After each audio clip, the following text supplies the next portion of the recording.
Coming up on today's episode, Disney lays off 28,000 cast members from their Parks and Merchandise division, California Governor Gavin Newsom still won't open theme parks, Pixar's Soul is coming to Disney+, and Duke Caboom goes to court.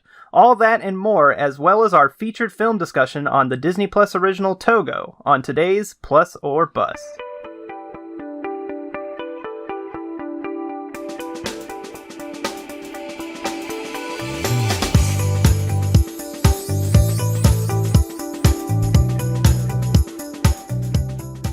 Welcome to episode 3 of Plus or Bust, a Disney podcast, where each week we watch a random movie on Disney Plus and decide whether we would recommend it, give it a plus, or not, a bust. My name is Matt, and joining me today is my co-host, my wife Carissa. Hello. My brother Brady. Yeah, hello. And my sister Nikki. Hey, what's up? Alright, so I kind of want to just get right into this because I don't have a lot of positive things to say about the first news topic that we're talking about, and most of the news, honestly. It's kind of bad. The big news story coming out of Disney right now that everybody's talking about is that Disney laid off 28,000 cast members from their parks, experiences, and merchandise division. What I'm going to do right now is I'm just going to read in full Disney Parks President Josh D'Amaro, his full statement, and we will talk about it after that, because his statement is, it's something. Alright, this is Josh D'Amaro. In light of the prolonged impact on COVID-19 on our business, including limited capacity due to physical distancing requirements and the continued uncertainty regarding the current duration of the pandemic, exacerbated in California by the state's unwillingness to lift restrictions that would allow Disneyland to reopen, we have made the very difficult decision to begin the process of reducing our workforce at our parks, experiences, and products segment at all levels, having kept non-working cast members on furlough since April, while paying healthcare benefits. Approximately 28,000 domestic employees will be affected, of which about 67% are part-time. We are talking with impacted employees as well as to the unions on next steps for union-represented cast members. Over the past several months, we've been forced to make a number of necessary adjustments to our business, and as difficult as this decision is today, we believe that the steps we are taking will enable us to emerge a more effective and efficient operation when we return to normal. Our cast members have always been key to our success, playing a valued and important role in delivering a world-class experience, and we look forward to providing opportunities where we can be there for them in return. Okay, so this sucks, and I hate this statement a lot. I hate that Josh D'Amaro is the one that put the statement out, because people said that he was, well, I guess he was in downtown Disney talking to cast members and stuff, letting them vent to him and cry and stuff, and that just doesn't seem like somebody who would be so, aggressive with the wording, and just in terms specifically to California. I feel like he didn't necessarily, I mean, I guess he may feel that way, but it's just like, I hate that it's under his name, because I don't know, I think he took good actions after that, and I just think that's coming from someone higher up, like Iger, so. Or Chapek. And Chapek, yeah. Chapek definitely seems more like the person who would put that statement out than Bob Iger. And that's not fair when he turned around and was, like, super nice to cast members and, you know, was talking to them and stuff, so. Well, I think the statement is definitely coming from higher up. Well, not the statement, but the decision is coming from higher up. But the main problem with this whole thing is that the way they are facing it to the public is they're making it an attack on California. They are using these people's jobs as leverage towards California to try to get them to reopen Disneyland. They're basically blaming it on California. Yeah, specifically like California, and 25% of these people were fired from Florida.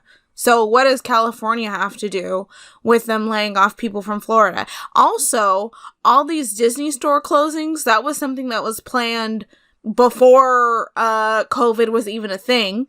And those people probably got furloughed because a lot of those stores are closing. Also has nothing to do with California.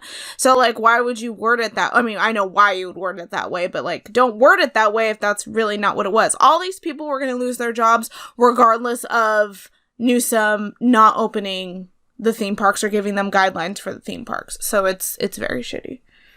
Yeah, he should not be blaming us for literally nothing. It's the thing is that you don't just decide to let go of 28,000 people overnight. Like, that decision wasn't made specifically because Disneyland couldn't reopen. But the fact that they worded it that way, they're using it as ammunition towards California. And it's like, they mention in the statement that they were paying the health insurance of furloughed cast members. And it's like, boo-hoo, cry me a river. You had to pay people's health insurance? That's like the most decent thing you could do in this situation. And like, now you're like, well, we can't continue to do it. We're Disney. We have all the money in the world, but we can't continue to pay these people. So we're just letting them all go until they open California. And it's like, most of them aren't even going to be able to come back, even if California did open. Because like, they'd only be at like 25% capacity. Right. So, not to mention, like Carissa said, a lot of them were fired from Florida. Walt Disney World. Like, we've heard a lot of very specific people that were fired from Walt Disney World, like Yeehaw Bob, who had played at Port Orleans Riverside for over 23 years. And then the orchestra that played at the Florida, or in the Grand Floridian. Yeah, the Grand Floridian Orchestra were let go, and they had been performing for 32 years. The luau dancers from the Polynesian Resort were let go. We're hearing that 400 Imagineers were let go. We've heard that... Some of which that we, like, follow on social media and stuff, too. And also, the entire entertainment parade section of Disneyland was let go. And... It's interesting because following different people from different places in the, different cast members and stuff with different perspectives. One of them is like, some of them are like dancers and singers and stuff. And they, they work so hard. I mean, it's hard to get into Disney no matter what field you're in, even if you're scooping popcorn. Like, you're... it's hard. It's a difficult job. You can't just walk in and be like, I want to work here. They hold everyone to a high standard. And some of these entertainment, and parade actors and stuff, they work really hard to get to that specific place. And it's not like they just gain all that back eventually when everything does open up, which, I mean, if Disneyland just completely let the entire parade team go, like... who knows when that's going to happen again? Like, or who knows when they're going to come back? And a lot of people use that as like a way to like, start their careers and, bolster their careers. And it's a stepping stone, but it's also like a big part of their life. So it's really, really sad. Well, and then with the pandemic, it's going to make it even harder. Right. For them to get jobs outside of Disney too. Right. It's literally like, you can't just, I mean, there is jobs available. There are certain things that you can be doing, but if you're someone who is been working in a specific thing for so long, or like put your whole life towards it, you can't just like drop and go and do, McDonald's and stuff like that. Like, you might have to or whatever. And there's nothing wrong with that, obviously, but it's, that's sucks for people who put so much into it. I feel bad for them. It's really sad. Yeah, it's horrible. Yeah, we've heard, I've read ride operators were let go, photo pass photographers, a bunch of pass photographers were let go. Supposedly the entire minivan service is just gone now. They just fired all the drivers. It's just gone. Which is in Florida.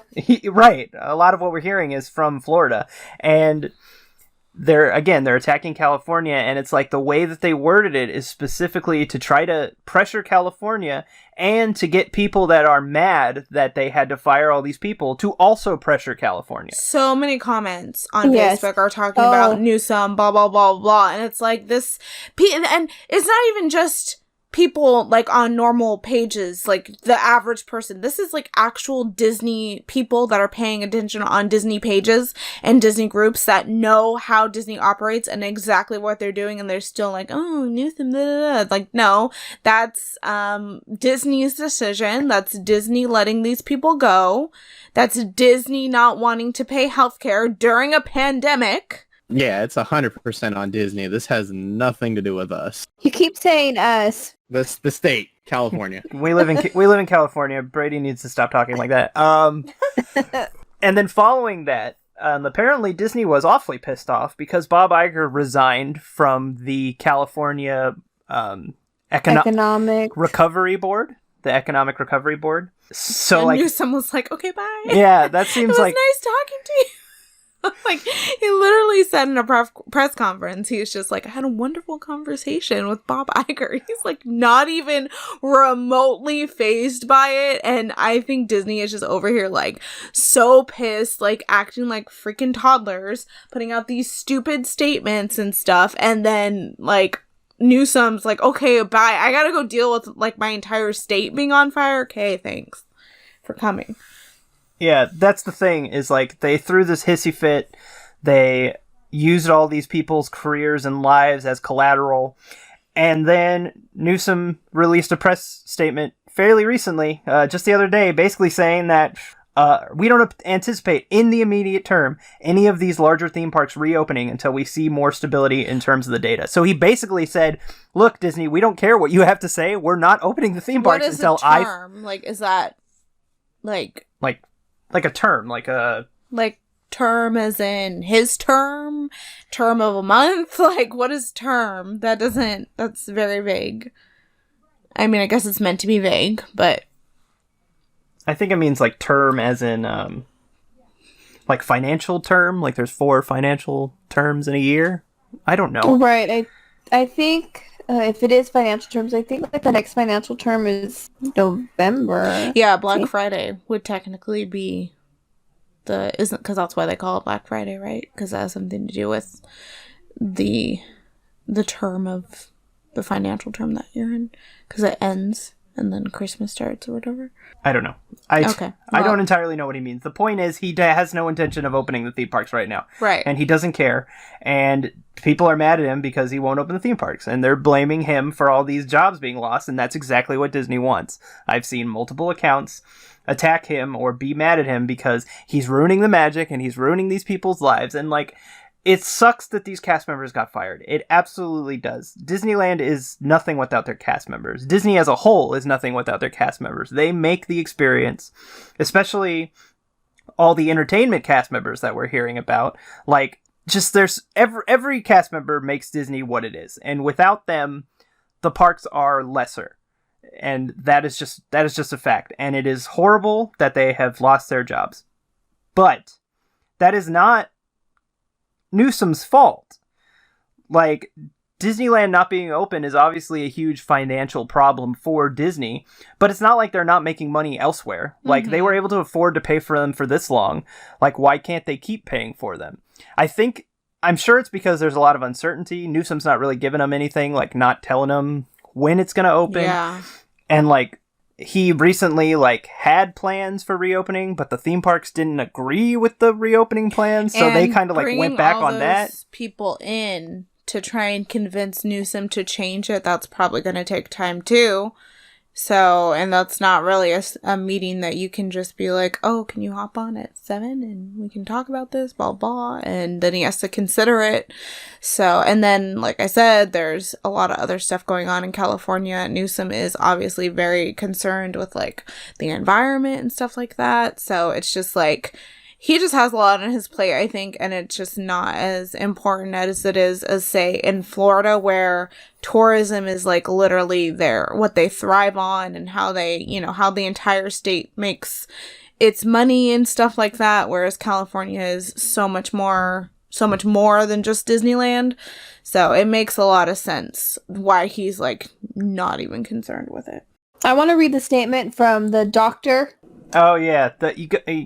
So, Newsom said in his statement that he was going to let science be the judge of when they decide to open the theme parks back up. Like, he wants the COVID numbers to go down. He wants it to be safe for people to be in a theme park. He really wants California to be safe. Like, that's his goal right now, is to make sure California is safe.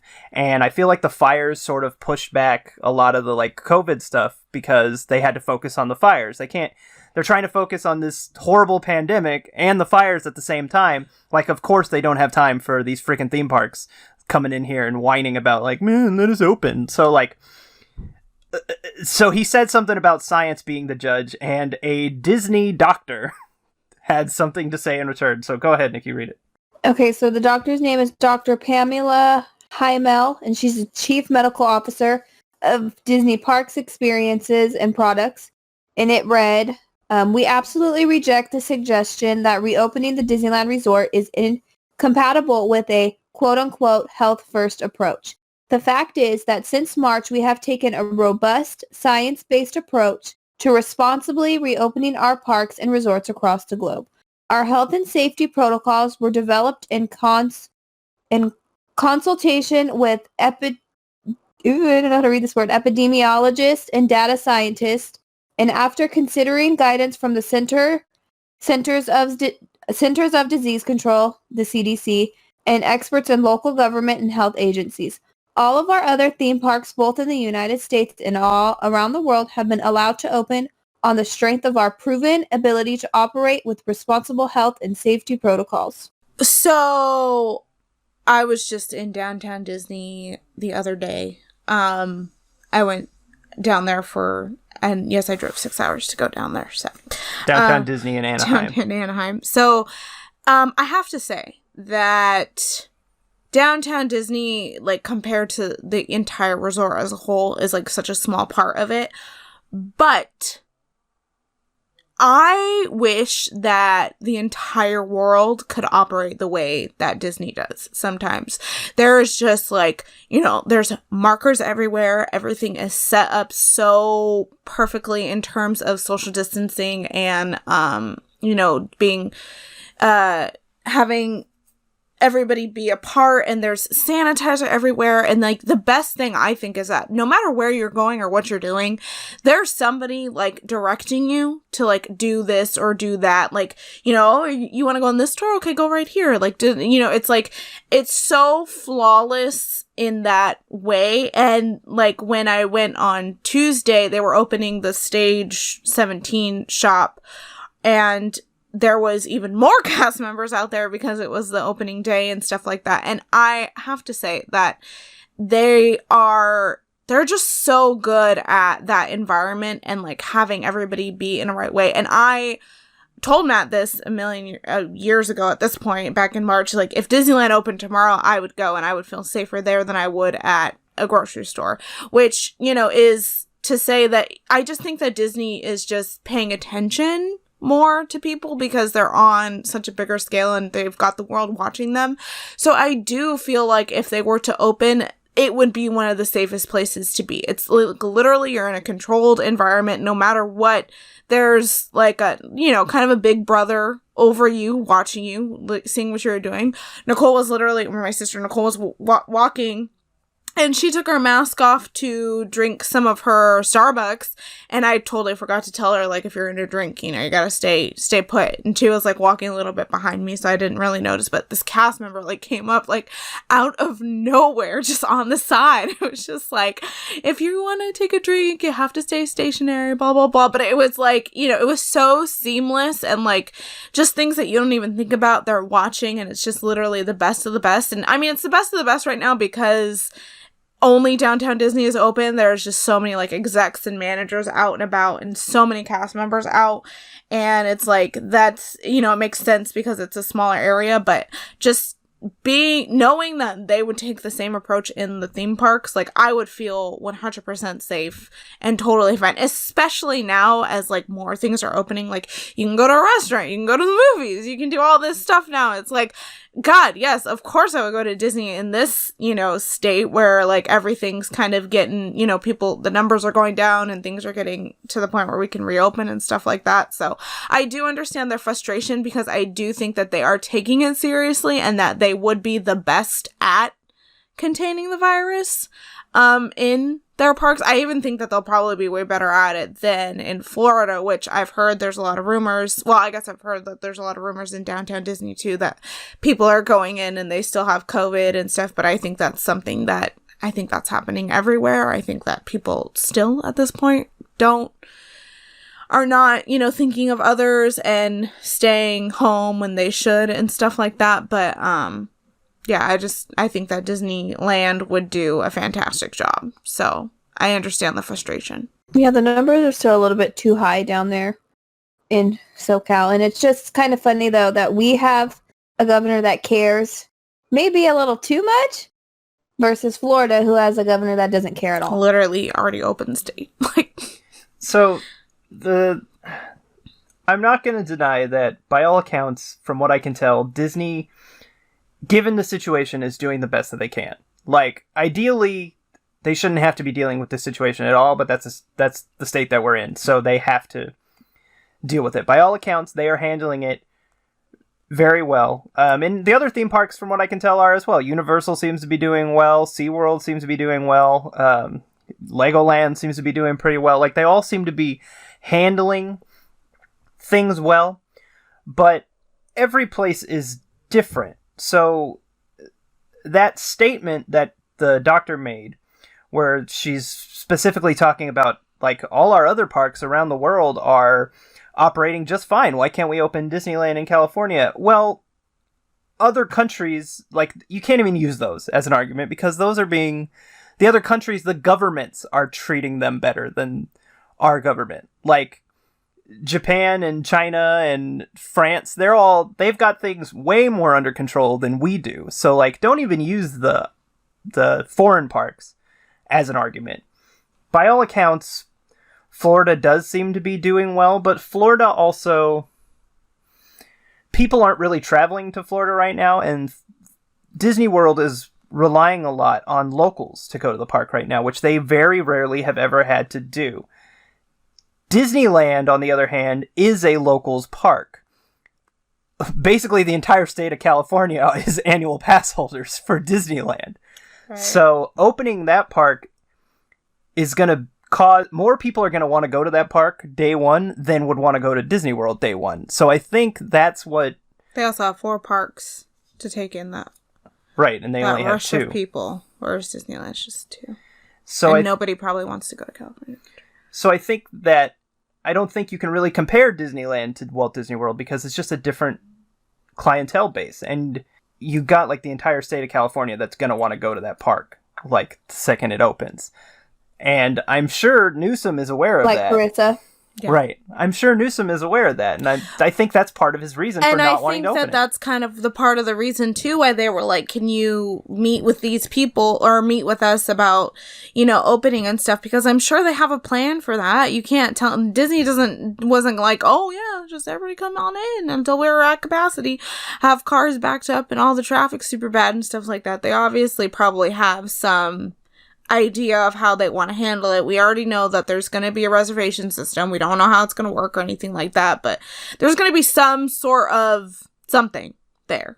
Of course. To control crowds and stuff like that. So they probably already got all that stuff down pat. They're just waiting for him to be like... Well, they obviously didn't agree with something that he wanted to do. Yeah. So now they're having further conversations, and he seems to be in no rush to get it open. So, like, what incentive does he have to open it? You already let go all these employees. I would love to know what is the return for Florida from World? Like, how much money do you think that... I mean, because between flights and, like, hotel stays and tickets and all that stuff, like, if you were just going to Walt Disney World, like, how much does the state of Florida see back from that? Like, I'm kind of... Because, like, you don't pay taxes on your Disneyland tickets or annual passes. Yeah, because Disney fought for that. Yeah, I know, but I'm saying that, like, they... like, I wonder what the return is for Florida compared to California. Like, how much does California make back? Which, at this point, it doesn't seem like... I don't think it makes as much. Obviously, it doesn't make as much. I don't think that they make anything back. I think it's the city of Anaheim who probably has the biggest return from Disneyland because of the hotels and the restaurants and stuff, by the way, which, I mean, the taxes for the hotel room that we stayed in were like so ridiculous. It was actually like $30, almost $40 just for 2 nights. So like the city of Anaheim is definitely the one who like reaps the benefits of Disneyland, but I'm just curious, like in terms of like big numbers, like I wonder how much of a percentage like Florida sees back from World, because obviously he was ready to open Disney World in, April. So well, I'm sure they make quite a bit, and I think Anaheim does make a lot of money off it, and that's why so many unions and state officials and stuff are also pushing for them the to theme be parks open. to reopen. Yeah. It's mostly just Newsom who doesn't want to open, and that's why he's being attacked so much. But I don't think he should be attacked for wanting to keep people safe. I don't think that's fair. I think there are way too many factors involved here, where it's like you can be mad at Disney because they're not paying their cast members anymore when they can clearly afford it. You can be mad at Newsom because he doesn't want these people, he's not concerned enough with these people losing their jobs to just open everything back up. You could be mad at just the entire country for not paying these people more for not being at work. Like, there are so many factors involved here that I think people are directing their anger in the wrong direction, and I think it's entirely what Disney wants. I think both of these statements from Josh D'Amaro and from the doctor, I think they're really bad looks for Disney. I think that's really bad PR, the way that they're framing things. I think it reeks of desperation. Yeah, and a lot of people aren't seeing through it. They're just seeing that, like, you're just using these poor people's jobs to throw back in California's face. And I thought for sure after the Josh D'Amaro comment came out that they would apologize for it, but then this doctor's comment came out and they just doubled down on it. I couldn't believe it. I was like, you guys are just digging the hole deeper for yourselves, and I don't like anything about it. Like, it's just, I think Disney is handling it very poorly. I think a lot of this stuff could have been handled behind closed doors, and they didn't want it to be because they want people to be mad that Disneyland is not open. Mm-hmm. And I don't like that. Mm-hmm. But it's not all doom and gloom. I mean, it is, but it's not. Because cast members mean a lot to a lot of people. So there have been a lot of cast members and influencers and just a lot of people out there that are putting a really strong effort into helping cast members that have been let go. A Disney cast member by the name of Emily has been taking food donations out in Windermere, Florida, and giving said food to laid-off cast members in need. There's also now a cast member food bank in Orange County, California, hosted by Workers United Local 50, and multiple cast members and influencers have put together spreadsheets that include links to various small businesses and Etsy shops and things that are run by laid-off cast members so you can help support them and their businesses at the same time. We will have links to all that stuff in the show notes and the description so that if you wanted to help out cast members, you could. I think it's really great that the community has come together to sort of help these people that have been laid off, because people realize how important it is, especially right now in the pandemic, that these people have some way to support themselves. And like, the cast member pantry that is donating food to people is really great. Like, I think in such a tragic time, I think that a lot of good has come out of the woodworks. A lot of influencers that have Disney shops are like doing cast member specific things and then putting all the proceeds to the cast member pantry and stuff like that. I think that's really awesome too. It is nice to see a lot of community within the community. I also think it's entirely possible that when and if things get better, a lot of these cast members will probably be able to get their jobs back if they want to. The problem is there's no telling when that will be. Yeah. And they need something to do in the meantime, or they need a way to support themselves in the meantime. So definitely check out any of those things if you can to support cast members. It's very important. If for whatever reason any cast member is listening that was fired, we're thinking about you, and we appreciate you, and we're sorry that all this went down. We're just as mad at Disney as you are. I'm sorry that you probably found out from that message on whatever they posted. Like, I mean, I know that they had to wait for a phone call, but, like, that's terrible to find out that way. Like, I would be so upset if my boss or something didn't call me directly and tell me that kind of news. Like, I'm sorry that you had to find out that way. And I'm sorry if you have to restart your entire career. It's a bummer. Especially specialized careers like the dancers and the orchestras and stuff. Like, it's so hard to get jobs as it is. Right. Like, there's a reason that orchestra had been playing at Disney World for 32 years. It's just not easy to get a job when you're a musician. Right. Like, all right, well, moving on from less infuriating news. Disney has officially announced that Pixar's Soul is going to be skipping theaters and coming directly to Disney Plus on December 25th. The film will be available to all subscribers and not sold at an additional premium access charge like September's Mulan was. This is pretty big. Because Soul was kind of that last movie they were hanging on to coming out in theaters. It was one of the only ones that they didn't change the release date for, and there were rumors swirling that it was coming to Disney Plus, but they didn't announce it then. So a lot of people thought that maybe it would hold on because I think they have a lot of high hopes for Soul. Nope, it's coming to Disney Plus. And apparently this tells me that Mulan was not a success because they are not charging extra for it. Yeah, see, I didn't know when I saw the announcement. I didn't know if it was Premier Access or not.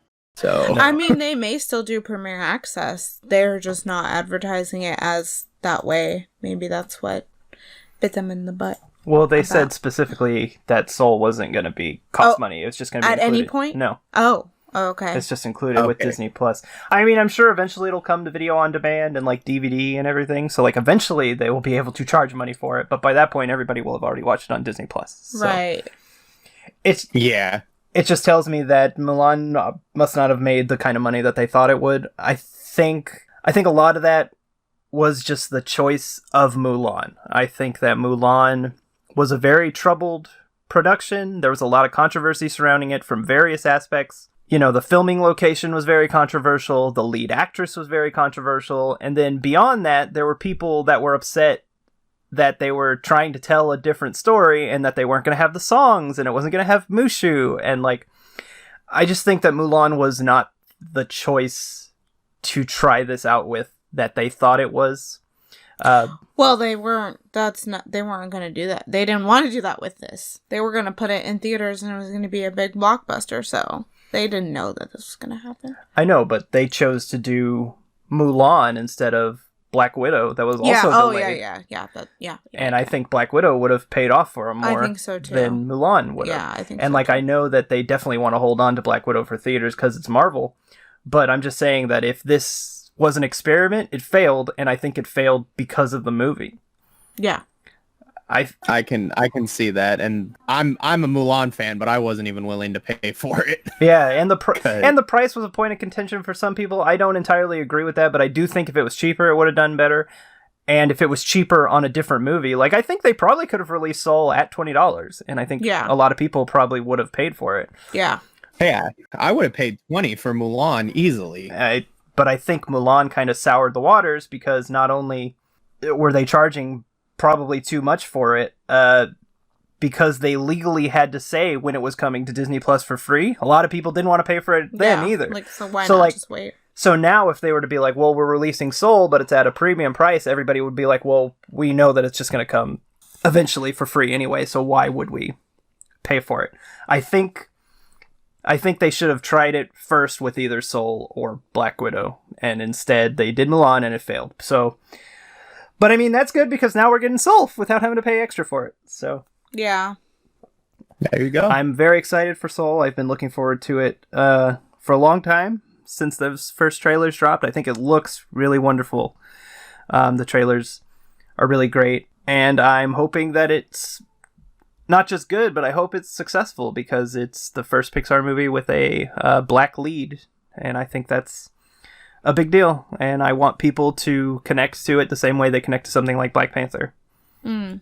Yeah, I think that it's reminiscent of Inside Out, and I really love what they did with Inside Out. I think it's like one of the best it's definitely one of the best Pixar movies, but just the way that the storytelling is and going inside your, emotions and stuff, I just think that's really cool. After they do Soul, I would really like for them to do a like Osmosis Jones type one and do one that's like inside the body. Like, I think that would be the next step without it being like all connected. I think. And then they can make it a ride in Epcot. There we go. That would be cool. That would be cool. Well, there's been rumors of Inside Out taking over Journey into Imagination for years. Hey, I'm no. talking about just like they used to have. I was going to say, talking about isn't she Body talking Wars? about Body Wars? Yeah, she's talking about Body Wars.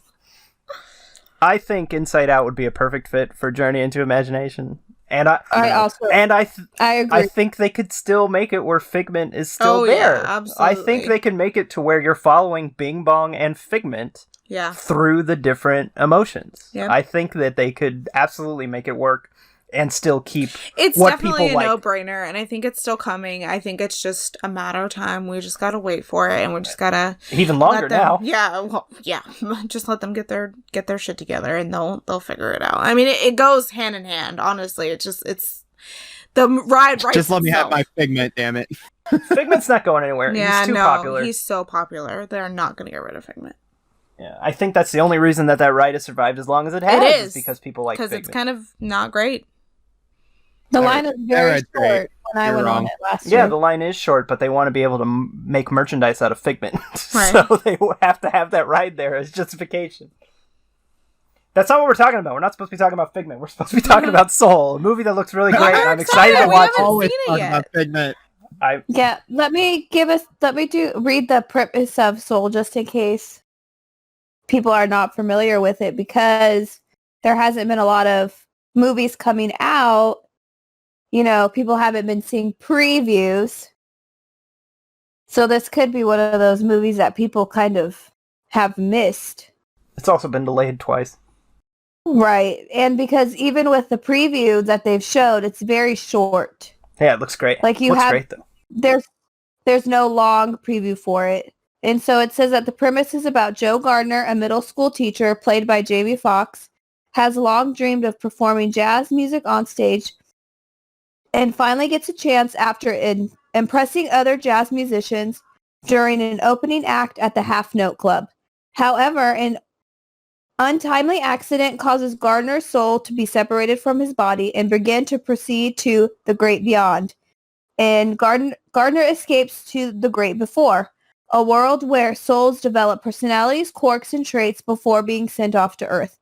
There, Gardner must work with souls in training at the great before, such as 22, played by Tina Fey, a soul with a dim view on the concept of life in order to return to Earth before his body dies, and also to get to his act before his enemy, played by Daveed Diggs from Hamilton. For his enemy, Paul attempts to steal Joe's dream. Sounds good. Yeah, it's another one of those kind of heady ideas from Pixar, like dealing with like souls and the great beyond and everything. Like, that's kind of a lot. From everything I've seen in the trailers, it just looks really great. I'm almost more excited for the human world than I am for the soul world, because like all the stuff that they've shown of like him playing his music and everything, it just looks really good. The animation looks really great. It just looks good. I'm just excited that it's not a Pixar prequel or sequel or threequel or fourquel or whatever. Hey, I don't even know if I've seen the trailer for it, actually, if I'm being honest. There's it's two. very short. Huh? There's two trailers. There's a teaser trailer and then like a real trailer. I think I've seen the teaser. They're I don't think I've seen Probably. the trailer. they're both short. Because there's no movies out, so when would you have seen? You would have seen it in before Mulan, right? And before Onward. And before Black Widow. Yeah, And before Black Widow, exactly. I think that's when the teaser trailer was Onward, so that's when I think I saw it. I think it Onward was also good was too. before I liked it a lot, and I feel like it. Star Wars. I hope that Soul and Onward don't kind of get forgotten and stuff. Just like with Mulan, it's just like I don't want them to be discouraged in any way, shape, or form, not to do strong female leads or just female leads in general. I mean, guess whatever. But I hope that the same thing for them. I hope that Onward and Soul I mean, I guess I haven't seen Soul yet, so I don't know how good it is, but I hope that they're not, like, you know, thrown away because of all this stuff. I feel like this is the year that, like, there's, you know, extenuating circumstances for, like, why things did good or bad, so hopefully it doesn't affect them in the long run. Because I really liked Onward, but I feel like nobody talks about it. Nobody does. It's already kind of moved It's on. like, All yeah, the it's merchandise like- was clearanced out. Yeah, it's sad. It's a bummer. It really is. Yeah, because I love that movie. I thought it was really good. I don't think they had a lot of faith in that one either. Like, I don't think they did at all, actually, because they kind of threw that one on there, no problem. But I feel like I mean, I don't know if I want to start this conversation, but Toy Story 4, I feel like they didn't really, there wasn't a big emotional pull for me personally, just because I felt like we had seen those characters, been there, done that, and I already knew it was going to happen by the end of the movie. It was super predictable. And when we watched Onward again, you know, I kind of was like, well, I hope, you know, Pixar's not, like, losing its touch, because I literally just bawl at every Pixar movie, and, you know, it was the first time I hadn't cried, and I was like, I hope they're not, you know, losing that emotional pull. And then we watched Onward, and I mean, I literally, like, think of the ending scene with their dad and stuff, and it's just, like, all of those, like, emotions come back, and I'm just like, yeah, they still got it, so I'm looking forward to Soul for that, too, so. Yeah, it was almost as sad as when Woody had to leave Buzz. Okay, so the next news topic is actually related to Toy Story 4. We're ending with this one because I think it's just silly. K&K Promotions is suing Disney and Pixar over the Toy Story 4 character Duke Caboom because they claim he is too similar to the late Evel Knievel, whom they own the trademark and rights to all portrayals of. How much money do they really think that they made off of Duke Caboom merchandise? I think they're just trying to... This is one of those lawsuits where it's like they're just trying to get them to settle out of court so they get some money from it. Dumb. But it's... Dumb. This whole thing is super weird to me because, one, Evel Knievel was a real human being, and it's weird that somebody owns the rights to him.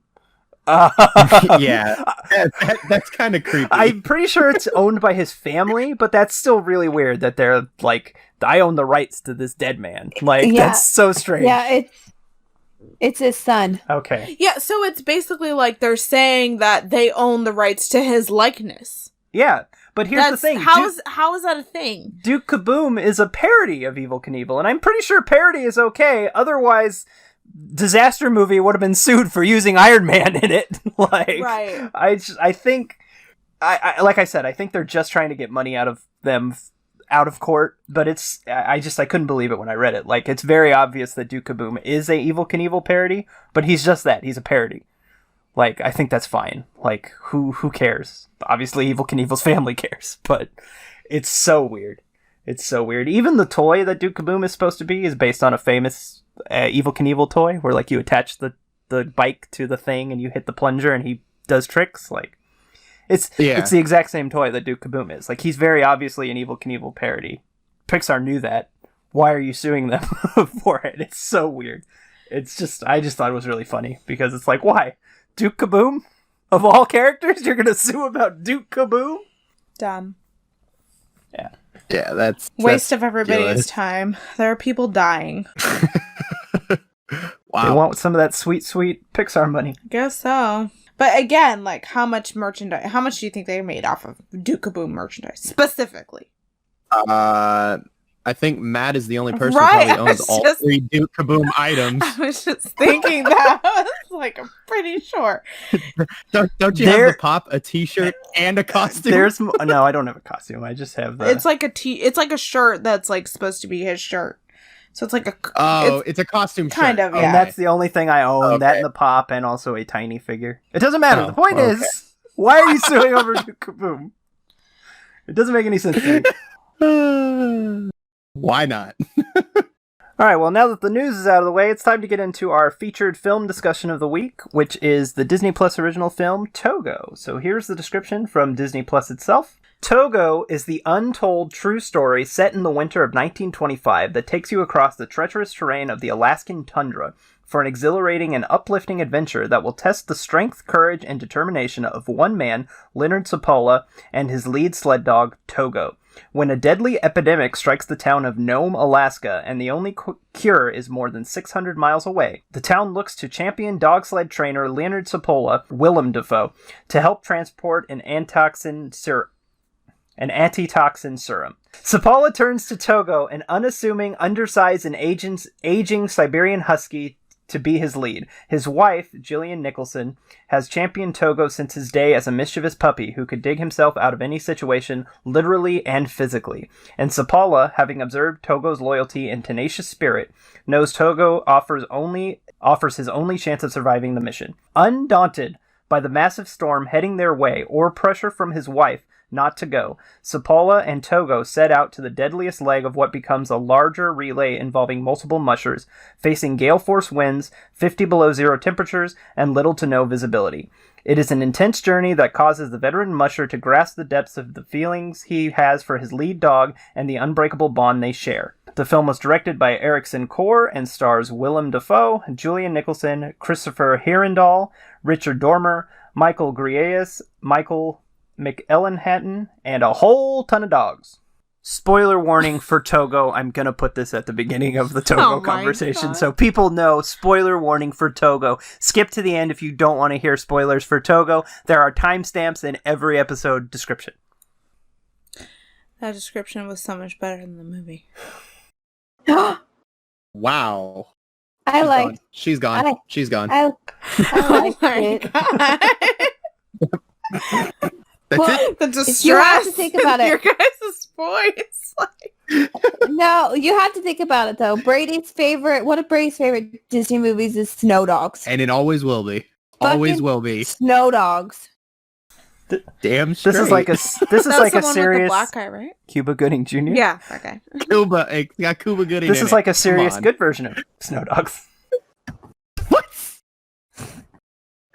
Wow.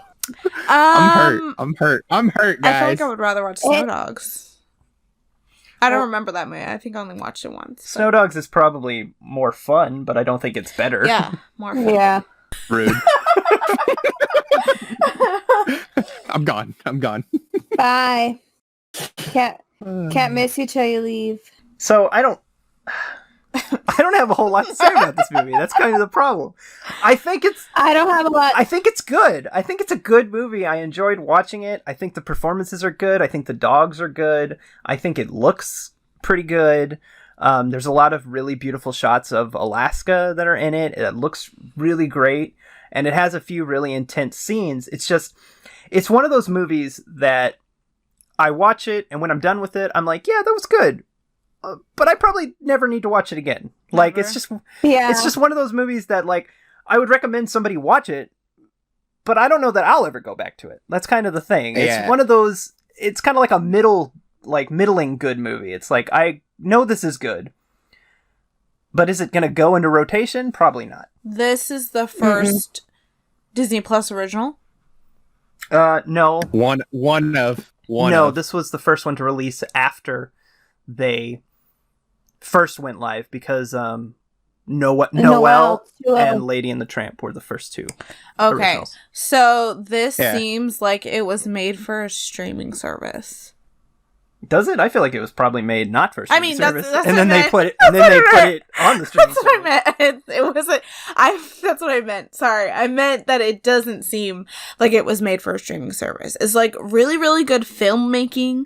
Like you said, like the shots are great. Like the location is great. Like the acting is great. Like all of the characters were compelling. Like I don't have any issues with the film itself. It was just boring. Like, it was just really boring. Like, I don't know. I felt like I would watch, like, 2 shots and kind of get the idea of it. And, like, you could literally watch, like, the first 5 minutes and read the description. And I'd be like, okay, yeah, I'm good. I get it. Like, It's one of those Disney movies that they've been doing for a long time that just kind of comes out and then goes. Like, they make sports movies all the time. Yeah. They're constantly making sports movies. yeah. Like Miracle and, like, the Queen of... What's Catway. Catway? Queen of Yeah, Catway. like, they make all these, like, sports movies. And they just kind of come in theaters, make their money, and then they leave, and you never talk about them again. Nope. And Togo is kind of one of those movies. Like I think it's good.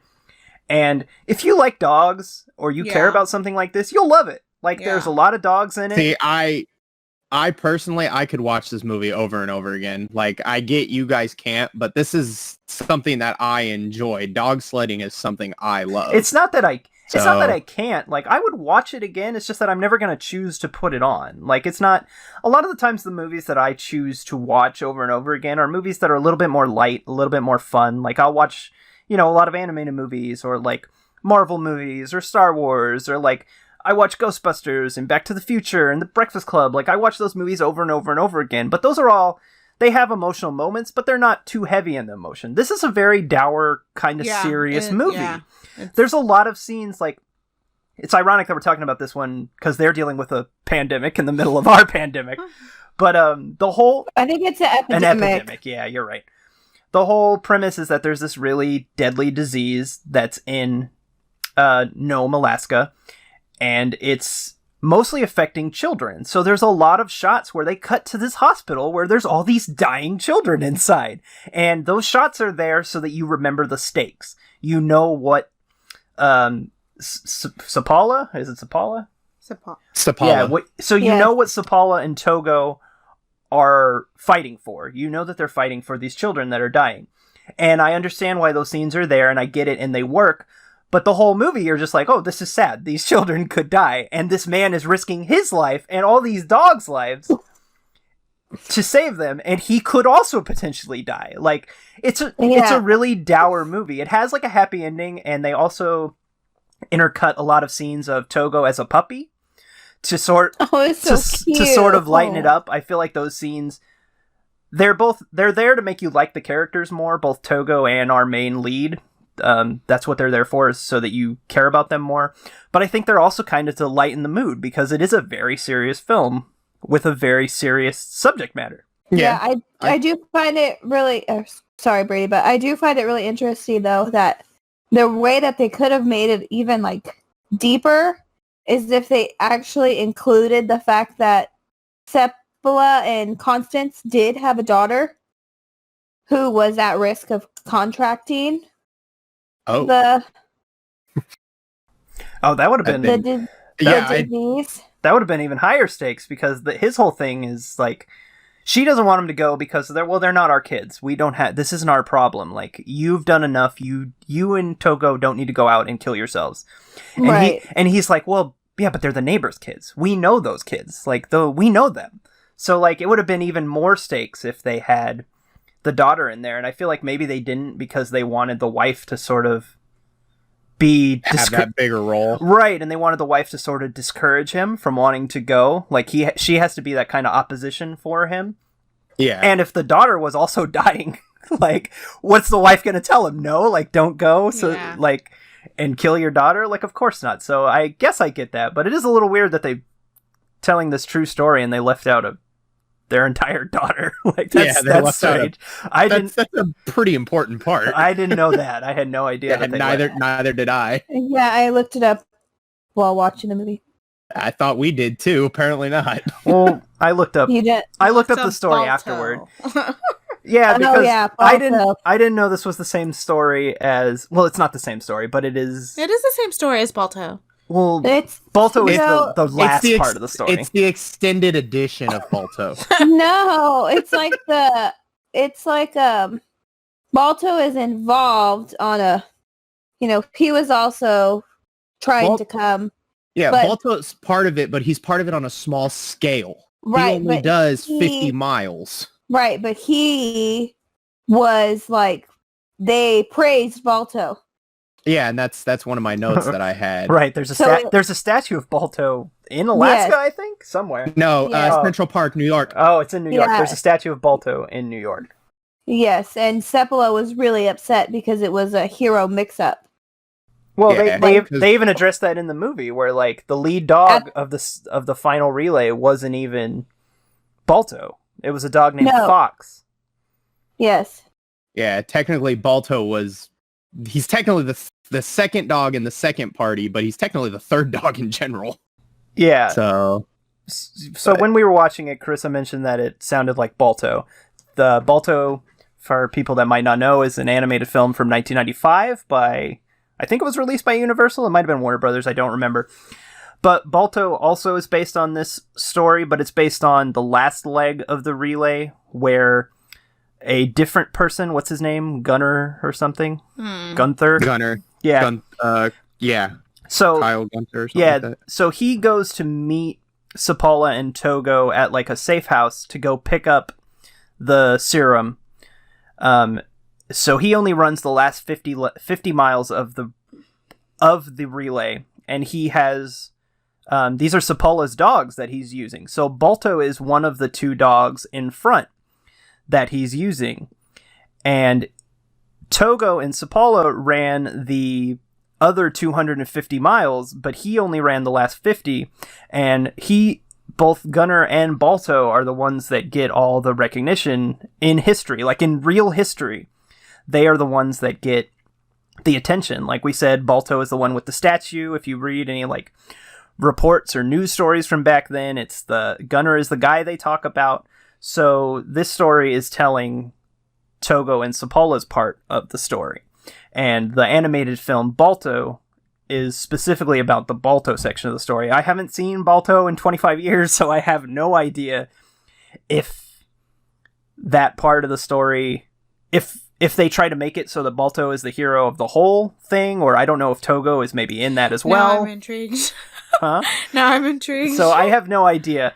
I just know that Balto is sort of a fantasized version of this story, whereas this one is trying to tell a more accurate version of the story. And I think in that way it works. I'm sure most kids would probably rather watch the more fun Balto with the talking animals, but this is probably the better movie. Yeah, I mean, it's more historically accurate, so.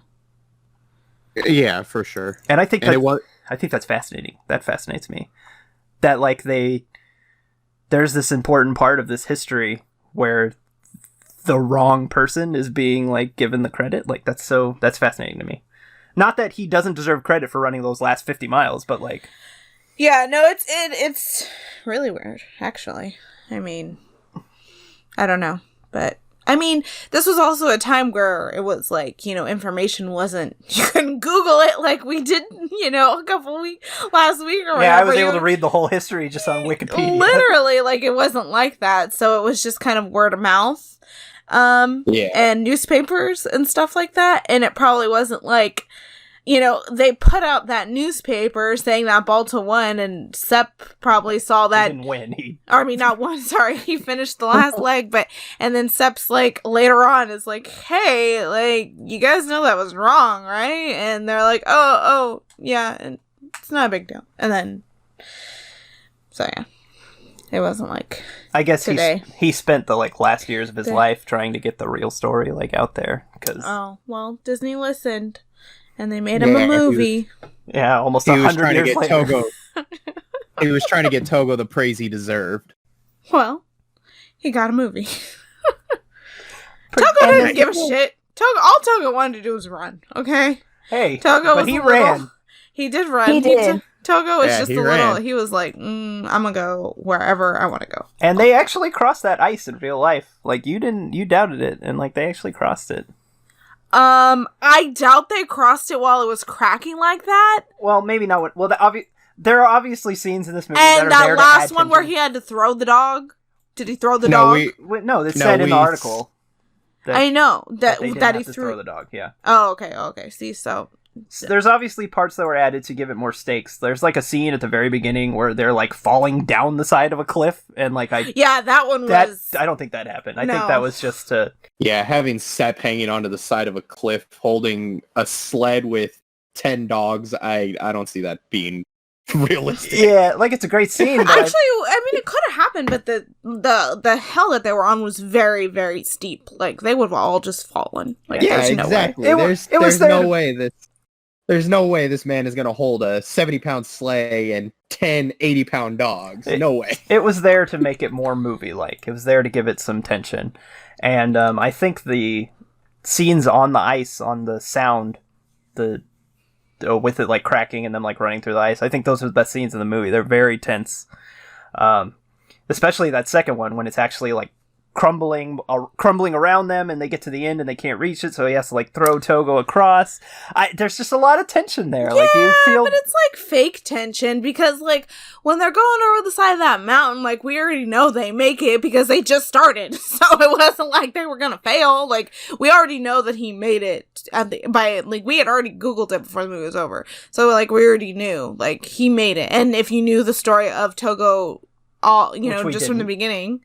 I mean, I guess no, but still, like, if you knew the story, if you knew the history, then you would know that if you knew the history of the story of them getting the medicine to Nam, then you would know that they made it. So no matter what they showed us, it was just fake. Yeah, but when you go into a movie about a dog, you just assume that at some point the dog's gonna die. So it's But obviously he didn't die going over the ice. I know that, but the scene where he has to throw him over the ice comes towards the end of the movie, which is exactly the point where the dog would die in any other movie, so you don't know that that's not going to be the reason of the dog's death. Yeah, I guess. Yeah, very true. I just think that those scenes are good. There's a lot of tension in those scenes, and like they're shot really well, and the ice looks really great, and sounds really great. I just think... I think for sure. I think that it was all well done. It was good. It just was boring. Those tension moments I knew were fake, and that just added to the boringness. Well, again, they actually crossed that river at some point. And I know. And maybe it wasn't crumbling down around them, but they didn't know that it wouldn't crumble at any second. Yeah. I get it. That's just impressive. That's all. I'm not saying what. It's very interesting. It has a 91% on Rotten Tomatoes. It's because it's good. People like dog movies. People like sports movies. People like triumph movies. Underdog stories. Yeah, literally. It was well made. It just, I don't know. I mean, for me personally, it was like not anything I would ever choose to watch in my life. But that's just me. I thought the scenes when he was a puppy were really cute because it was really interesting to see how he went from being this dog that he wanted to get rid of, and he did get rid of him twice. Twice, at least. But Togo was like, nope, I'm staying with you.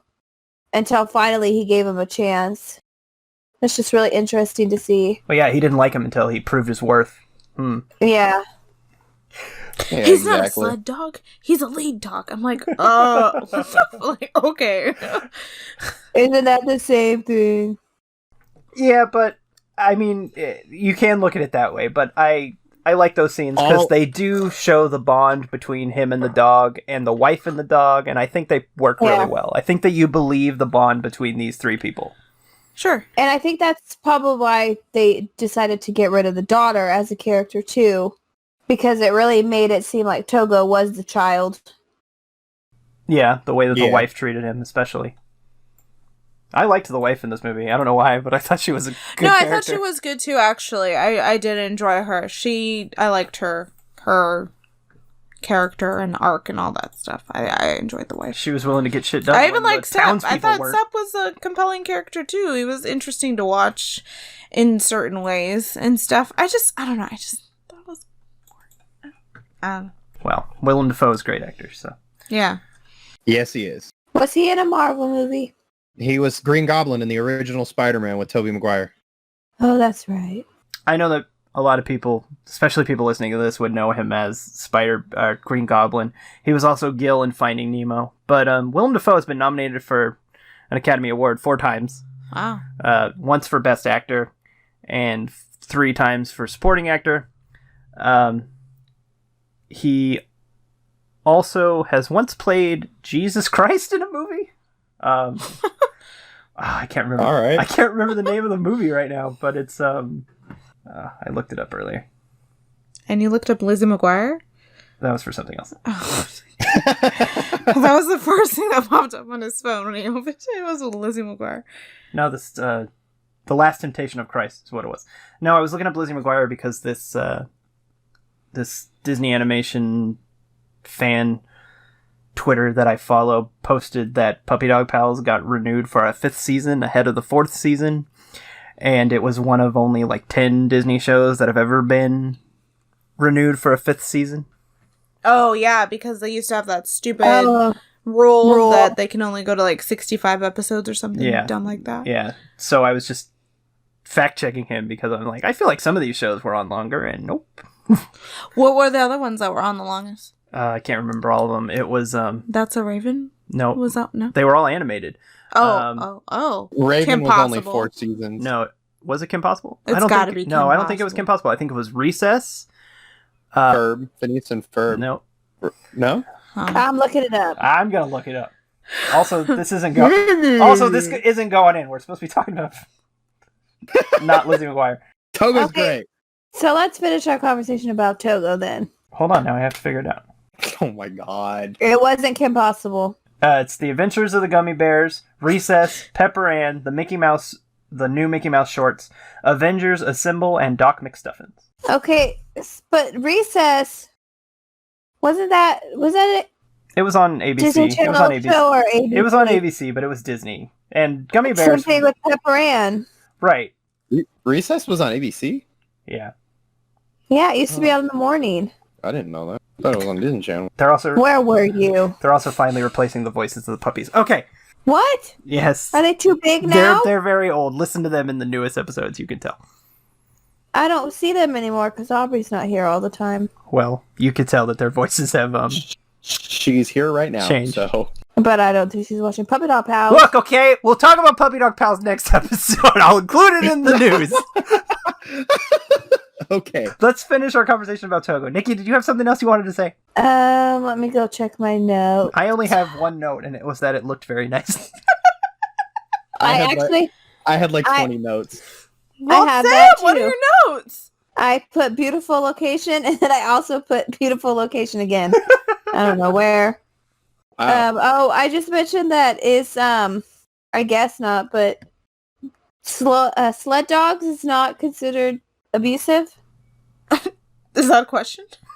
Yes, it is. It's not. Well, I mean, Right. definitely not back then. That was their primary way of getting through the snow and everything. Togo was like not about to let him go anywhere without him, so I don't think Togo had a problem with it. I don't think it's frowned Do upon. they still use sled dogs? I'm sure. Well, Yes, I know they there do. are like races Yes, and they stuff do. that they do. What do they use them there's for? There's like races. It's a sport. It's a sport. It's a sport. Sled dogging is an actual sport. Yeah, it's more used for sporting now than it is for Anything actual else? transportation Oh, like it okay. was back then. I'm sure there are people in snowy areas that still use it as transportation. Yeah, they still do. In Alaska, like for excursions and stuff, you can do sledding. Well, I don't agree with it. I'm sure there are some people that will tell you that yes, it is animal abuse, the same way as horseback riding is animal abuse. I'm sure there are people that do think that, and I think it probably depends on how you actually treat the dogs. It looked by all accounts that they were not treating the dogs poorly. No. And For sure.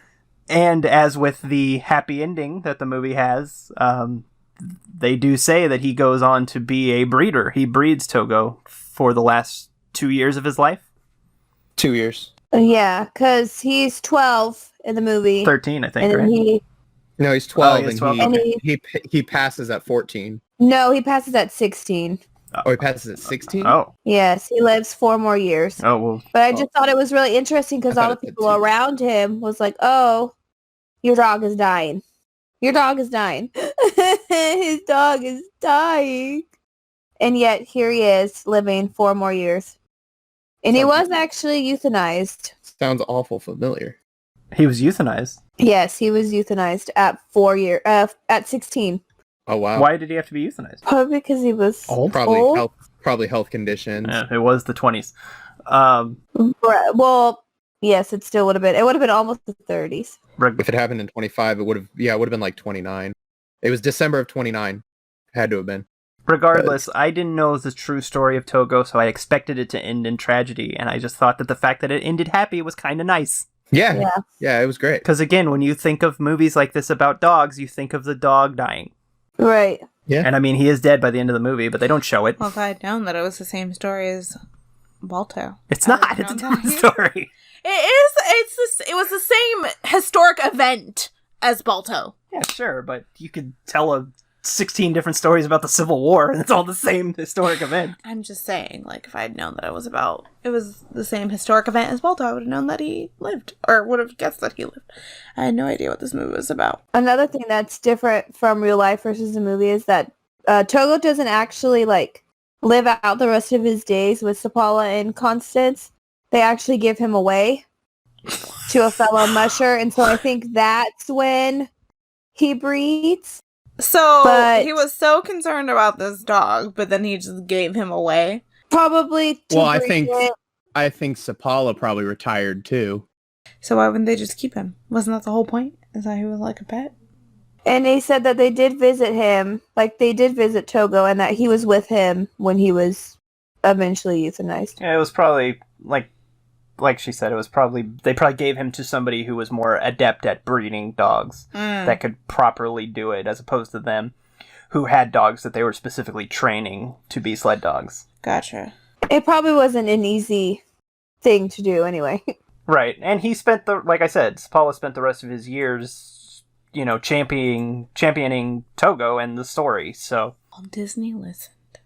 Yeah, and good for them for finally telling the true story. I gave them a movie about Togo that they made all the profits off of.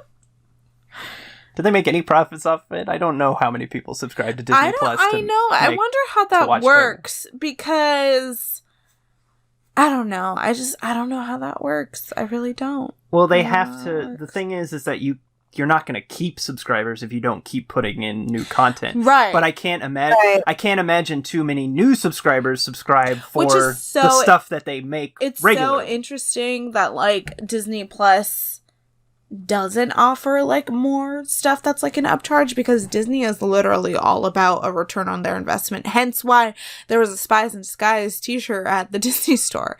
Like, they want that money back, like, ASAP. So I just think it's weird that now they have something that there's no specific return. The only thing Can't get a Togo plush. No, the only thing that they can make direct money from is Mandalorian.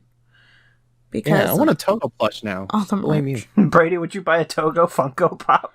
Of course he would. Oh, Yes. 100% he would. I have in the garage still. I have my Snow Dog plushes. That's going to be our new rating system if Brady would buy a Funko of it from the movie. That's a terrible rating system. He'll buy any Funko.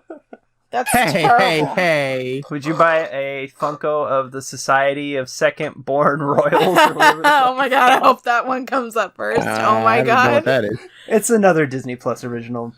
That looks like You know what I don't own a Funko Pop from? The Princess and the Frog. Oh, I own 3. You said you don't have any? I have Dr. Fusselier. I lied. Okay. Of course. He's the only one I would buy, though. Rude. But yeah, Disney Plus has to like keep supplementing. They have to keep releasing these movies because they want people to stay on the service, but Kind of surprised there isn't merch. Maybe there was. maybe there's plans for it. Maybe. I'm looking it up. I want it. There was even Artemis Fowl merch, so I mean, but that was planned That's for different, yeah, theaters. that's for theaters. That's sad What's sad?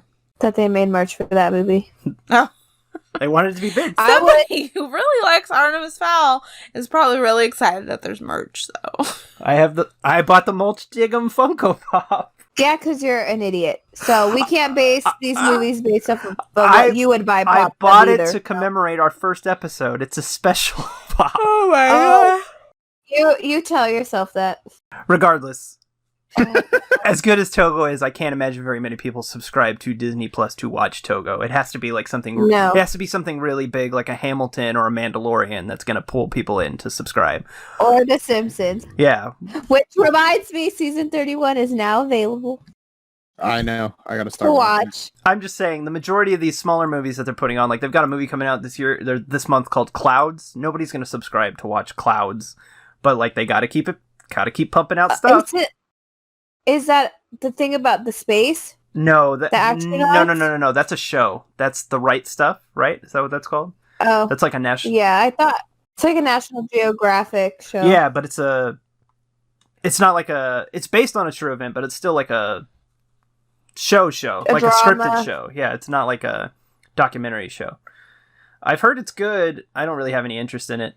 But I did see some spicy hot takes about it because Disney specifically moved that what's that show? The Dear Dear Victor? Is that the name of the show? Yes. Yeah. The one about LGBT. Yes.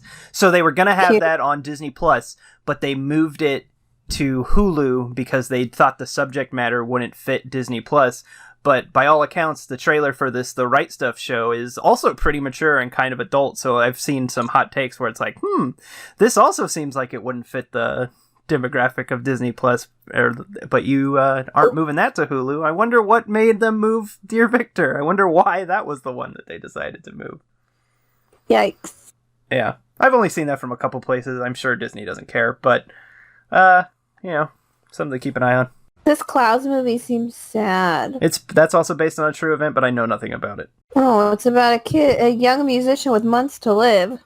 Great! Oh boy. Uplifting family fun for all. Sad. Why aren't we putting out more happy stuff at a time like this? Like, what is happening? 2020, baby. The year of the Society of Second World War. That's what I was going to say about the Evel Knievel. We're totally off subject again, but I feel like this Evel Knievel thing for Duke Caboom came up because people are bored. Like, we're in the middle of a pandemic, and they're like, you know what I want to do today? Sue Disney. I want to sue Disney. Sue Disney because of over my a year dad. after that movie came out. Over a year after I've had Duke Caboom Funko Pops. All right, let's stop. Any final thoughts on Togo before we go completely off the rails even further? Great movie. I love it. No. Yeah. All right, well then let's get the verdicts. Obviously, Brady, plus or bust. Major plus. All right, Nikki, plus or bust. I think it's a plus. Carissa, plus or bust. Don't even say it. I don't know. I'm conflicted. You go. I'll go last. I can't believe we're having an Artemis Fowl conversation here. As As for me, I would give it a plus, but again, with that stipulation of, like, I think you should watch it, but I can't say that too many people will go back to it a second time. It is a plus. I'm recommending But it. plus, Plus is, would you recommend I mean, it? I Bust, don't- would you not recommend I it? don't like that. Like, why would you recommend a movie you wouldn't watch again? Because I think it's good it's at least worth a watch. I'm gonna give it Yeah. a bust. You're giving it a what? I said I'm gonna give it a bust. Why? I don't know. She said it was boring. This is boring. I mean, I don't know. I'm conflicted again. I kind of want to give it a plus because I think it's a good film, but I kind of want to give it a bust because it's boring. Can we have a middle tier? No, I we need a middle cannot. tier. I would not This is a recommend yes or a this. This no. is the or. The or. You're in the... I would not recommend that. Well, I guess it depends on the person because, like, I guess I would recommend it to Brady, but I don't know if I would recommend it to you. Why did you agree to be on the podcast if my you weren't God. going to, like, follow the criteria that we Right? set out long before we ever started recording anything? It's hard. It's hard to say whether Well, you know, it's hard to say because I feel the same. I feel like it's a good film.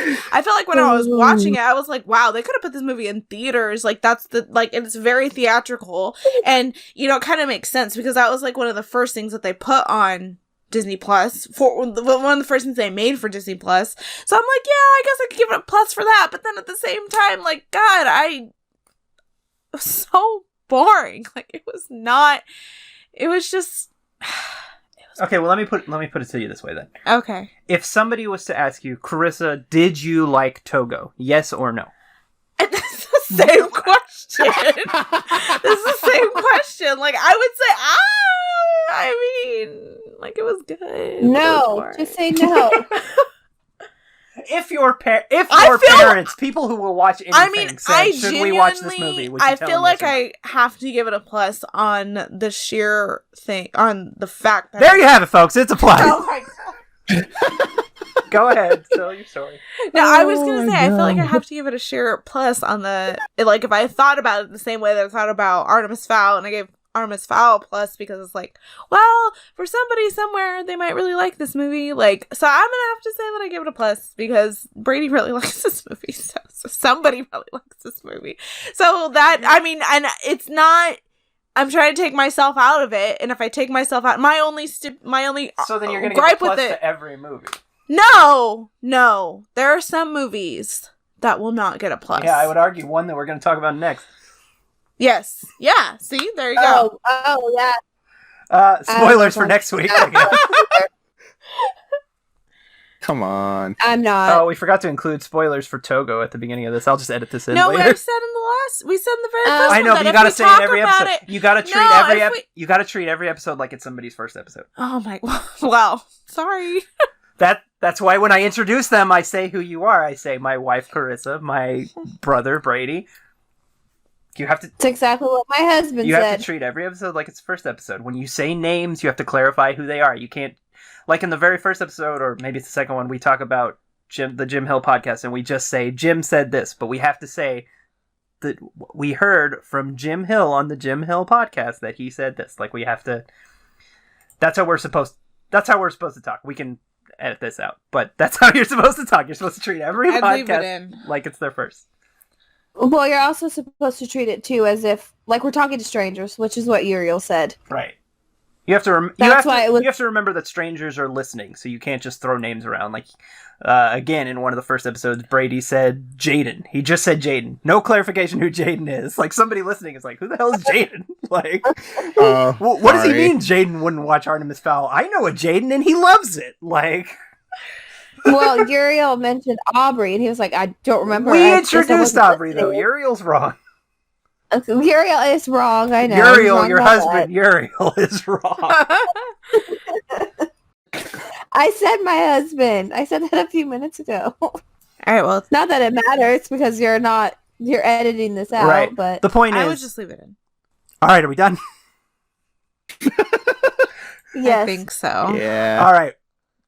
What are we doing next time? The Lion King. Lion King and Lion King remake. Correct. Good job. You guys got it right for once. Probably because you both just watched it yesterday. I did Today. I watched it yesterday, and I would have fallen asleep. Oh, spoilers Right. for the next episode.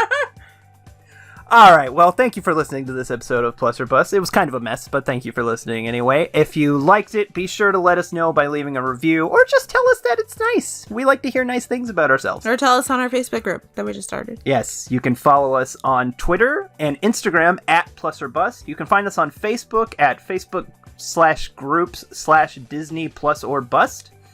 You can join our Facebook group there and join in on any kind of discussions we have. If you want to send us an email at disneyplusorbust@gmail.com. We're on every possible place where you can listen to podcasts pretty much now. So listen to us wherever you listen to podcasts. Recommend us to a friend.